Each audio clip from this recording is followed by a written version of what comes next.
जाति में पैदा नहीं होते हैं, वो सभी जाति धर्मों में पाए जाते हैं। तो उनके पास अगर कानूनी कागजात है तो उनको उस कानूनी कागजात के आधार पर उन्हें अपने अपने प्रवर्ग में रिजर्वेशन 1% किया जाए, जैसे औरतों के लिए और दिव्यांगों के लिए रखा गया है। तो उसी तौर पर तृतीयपंथी समुदाय के व्यक्तियों के लिए रखा जाए आरक्षण, इसलिए कि आरक्षण की वजह से पढ़ाई, नौकरी, इसी के साथ जो कि शासन की कल्याणकारी योजनाएं होती हैं उनसे वो लाभान्वित हो चुके हैं और एक सामान्य तरक्की की ज़िंदगी जो सभी आमतौर पर जीते आ रहे हैं, उसी तरीके से नियुक्ति डिग्री वाले के साथ जी सके।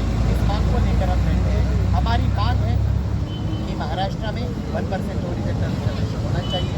सेकेंडरी हमारा है कि एजुकेशन पॉलिसी में हमारी जो ट्रांसजेंडर सहेलियाँ पढ़ रही हैं या पढ़ने की इच्छा रखती हैं तो उनको खास तौर पर शिष्यवृत्ति या फेलोशिप अलॉट किया जाए, निःशुल्क शिक्षा व्यवस्था की जाए, यूनिवर्सिटी लेवल में उनको हॉस्टल्स और फीस की व्यवस्था किया जाए। फॉरेन पॉलिसी में उनके लिए अगर वो जाते हैं तो खास करके उनके लिए फेलोशिप अलॉट की जाए। सेकेंडली जो कि आवास योजनाएं प्रतिबंधित गठित की गई है तो उस आवास योजनाओं में फिर ग्रामीण से लेकर बड़े शहरों तक भाड़ा या PMDA जैसे होती है तो उनमें समुदाय को जगह से घर तक शासकीय सुविधा के तौर पर मिले।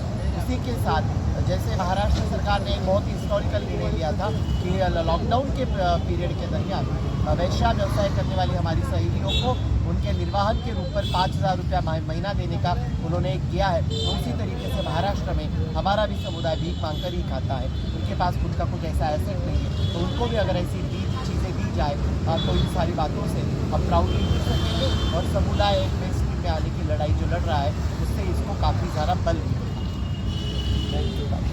बहुत अच्छा। कर्नाटक में हमारी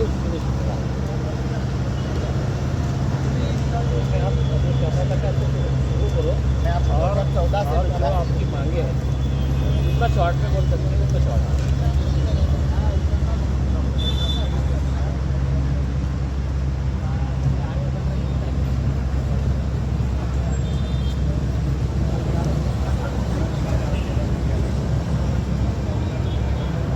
महाराष्ट्र में तृतीयपंथी हक अधिकार संघर्ष समिति की ओर से जलगांव में समुदाय के समांतर यानी ओरिजेंटल रिजर्वेशन पॉलिसी को लेकर एक एक्शन हम लोगों ने जाहिर किया है।